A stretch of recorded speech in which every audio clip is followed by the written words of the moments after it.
اے لطیفہ عرض کیا ہے.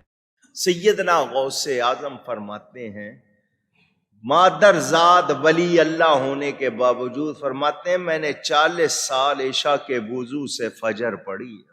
کہانی کتنا عرصہ؟ مادر زاد ولی. ہم فرض نہیں پڑھتے، سنتیں بہت سے لوگ نہیں پڑھتے، واجب کتنے نہیں پڑھتے. وہ روزانہ کتنی عبادت کر رہے ہیں. عشاء کے لیے وضو کیا، ساری رات عبادت میں گزاری، صبح فجر ہو گئی. غوث پاک نے کتنے سال تک عشاء کے وضو سے نماز فجر ادا فرمائی؟ جلدی 40 سال. جواب درست ہے. تسی تے بڑا فخری ہے کہندے عشاء کے وضو سے فجر اے تہاڈا کردہ نبی صلی اللہ علیہ وسلم کے کیتا ہے. تو دیکھو نفس کر رہا تھا کہ یہ بہت بڑے عالم، بہت بڑے بزرگ تھے. بزرگی کے پہلے مسلمانی بچاؤ ایسے لوگوں دی جنہاں دے بارے تسی جھوٹ مشہور کیتے نے. فرماتے ہیں 15 سال میں نے اس طرح گزارے. عشاء کی نماز کے بعد اپنے حجرے میں جاتا، کھونٹی ایک گاڑی ہوئی تھی دیوار میں، کچھ بھی سمجھ لیں، ہک لگایا ہوا، اس کو پکڑ لیتا اور ایک ٹانگ اٹھا لیتا، بسم اللہ الرحمن الرحیم سورہ فاتحہ سے قرآن پڑھنا شروع کرتا، اور اٹھائی ہوئی ٹانگ زمین پر اس وقت رکھتا تھا جب پورا قرآن ختم کر لیتا تھا. 15 سال اس طرح گزارے.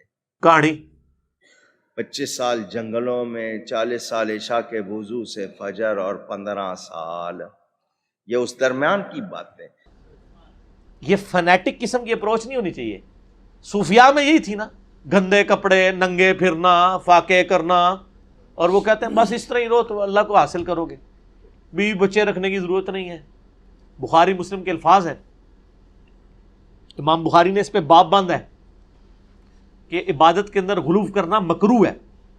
اور مجھے یاد ہے جب میں بریلوی تھا، میں اپنے بریلوی علماء کے پاس یہ حدیثیں لے کے جاتا تھا کہ یہ صوفیاء کس قسم کے دین پہ عمل کرتے رہے ہیں، نبی الاسلام کی تو یہ تعلیمات ہی نہیں ہے. تو وہ کہتے تھے ان حدیثوں کو نہ پڑھا کریں آپ.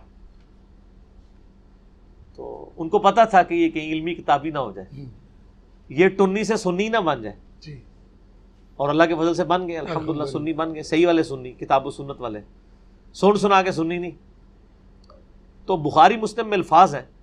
یہ حدیث آپ کو کتاب و سنت کو مضبوطی سے پکڑنے والا چیپٹر مشکات کا، اس میں بھی مل جائے گی، اور بخاری میں نکاح والے چیپٹر کے شروع میں آپ کو یہ حدیث ملے گی. یہ بخاری مسلم دونوں میں ہے. 3 اصحاب آئے نبی علیہ السلام کی غیر موجودگی میں. امہات المومنین سے انہوں نے پردے میں پوچھا کہ نبی علیہ السلام ہے؟ ان کا نبی علیہ السلام تو نہیں ہے. تو انہوں نے کہا اچھا آپ صلی اللہ علیہ وآلہ وسلم کے بارے میں آپ ہمیں بتائیں کہ آپ کی عبادت کیسی ہے. تو امہات المومنین نے بتایا کہ آپ صلی اللہ علیہ وآلہ وسلم ایک نارمل انسان ہے، آپ نفلی روزے رکھتے بھی ہیں، نہیں بھی رکھتے ہیں، رات کو عبادت بھی کرتے ہیں اور سو بھی جاتے ہیں اور اپنی بیویوں کے پاس بھی جاتے ہیں. تو ان تینوں نے کہا کہ نبی، وہ سمجھ رہے تھے حضور پوری رات ہی نفل پڑھتے رہتے ہیں. تھوڑے بزرگ ہی نے جھوٹ مار دینے 40 سال تک عشاء کے وضو سے فجر کی نماز. لیکن میں آپ کو بتاؤں کہ ایسی باتوں کرامت بولتے ہیں. اپنے پوجے پا کے رکھو، خدا کا نام ہے. اگر یہ آپ نے بزرگوں کی بزرگی بچانی ہے تو یہ جھوٹ بولنا چھوڑیں. یہ حرام ہے اس طرح کرنا کہ کوئی رات پوری رات جاگا رہے. بابا اپنے جہاں میں ایک جہاں ہوتا ہے اور اس کا وکری ایک جہاں ہوتا ہے.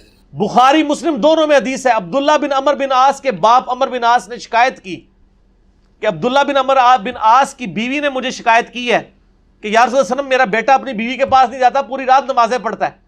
آپ نے عبداللہ بن عمر بن عاص کو بلا کے ڈانٹا اور آپ نے فرمایا اے عبداللہ تیری بیوی کا بھی تجھ پہ حق ہے، تیرے جسم کا بھی تجھ پہ حق ہے، ٹھیک ہے، تیرے خاندان کا بھی تجھ پہ حق ہے. اگر روزانہ رات کو جاگے گا تو تیری آنکھیں اندھی ہو جائیں گی. رات کو آرام بھی کیا کر، اپنی بیوی کے پاس بھی جایا کر. اور یہاں آپ تذکرۃ الاولیاء پڑھیں، کئی صوفیاء کے بارے میں ملتا ہے کہ وہ نمک کا سرما لگایا کرتے تھے تاکہ رات کو عبادت کریں. لوگوں نے سبحان اللہ، لعنت ہے. حضور تے اپنے صحابی نو کہہ رہے ہیں رات نو جاگنا نہیں، انا ہو جائے گا، سویا کر اور تھوڑی سی عبادت بھی کیا کر. تو آڈے بابے کہتے ہیں عشاء کے وضو سے فجر کی نماز پڑھتے سن. وہ میرا پتہ کس نے پڑھتے سن؟ فجر داخل ہوتی ہے نا 5 بجے، 4:55 عشاء پڑھتے سن تے 5 بجے فجر پڑھتے منحوس آدمی راتی خراٹے ہی مارتے سن. جی میں کو پوچھ لو. ہاں انج اگر کرتے نا پھر ٹھیک ہے، ورنہ دوسرے معنی میں ان کی بزرگی کو نہیں جو بچ دی. تو بخاری مسلم کے الفاظ ہیں. جب وہ 3 اصحاب یہ بات کر جب سنی نا تو انہوں نے کہا کہ او حضور تو بخشے بخشائے ہیں نا.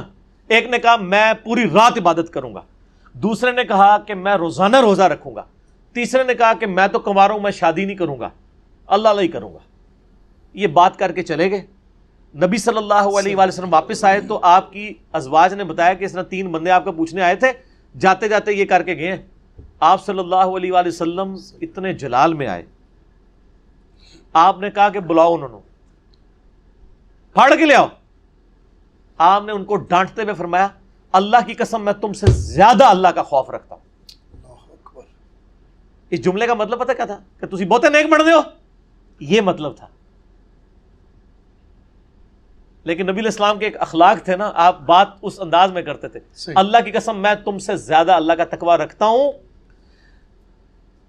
میں رات کو سوتا بھی ہوں اور نماز بھی پڑھتا ہوں, میں نفلی روزے رکھتا بھی ہوں, چھوڑ بھی دیتا ہوں, اور میں نے اتنے نکاح کر رکھے ہیں, اور نکاح میری سنت ہے. فمن رغب عن سنتی فلیس منی, جس نے میری سنت چھوڑ دی اس کا مجھ سے کوئی تعلق نہیں ہے. یہ آخری ٹکڑا ایک پڑھتے ہیں, نکاح میری سنت ہے, جس نے سنت چھوڑ, او خالی نکاح سنت نہیں, اور باتیں بھی بتائی ہیں. یار نہ کر, نہ امت نو پاڑ, خدا دا واسطہ جی نہ کرو اس طرح. تو آڑے بزرگ بابے نے بھی رگڑا لگیا ہوا دیش جڑے سو کالڈ ہیں جی. ہمارے بابوں کی بات نہیں, ہمارے بابے تو یہ ہیں امام بخاری, امام مسلم, انہوں نے اس حدیث کے اوپر باب باندھا ہے عبادت میں غلو کرنا مکروہ ہے. ایک اندر روزانہ جاگنا ثواب دا کام ہے, امام بخاری نے باب باندھے مکروہ ہے, کیونکہ امام بخاری نبی علیہ السلام کے ماننے والے تھے, اور آپ کے بزرگ بابے جو ہیں یہ امپریس تھے یہودیوں کے راہبوں سے, اور عیسائیوں کے راہبوں سے, اور ہندوؤں کے راہبوں سے. تو بہر فرق تو ہوگا نا, پھر ایک اللہ کے نبی کا ماننے والا ہوگا, ایک پنڈتوں کے سے امپریس ہوگا, تو فرق تو ہوگا نا میرے پاس. اس لیے ہم کہتے ہیں کہ کہہ دیں نہ میں وابی نہ میں بابی, میں ہوں مسلم علمی کتابی. علمی کتابی دین پھر یہی ہے. ٹھیک.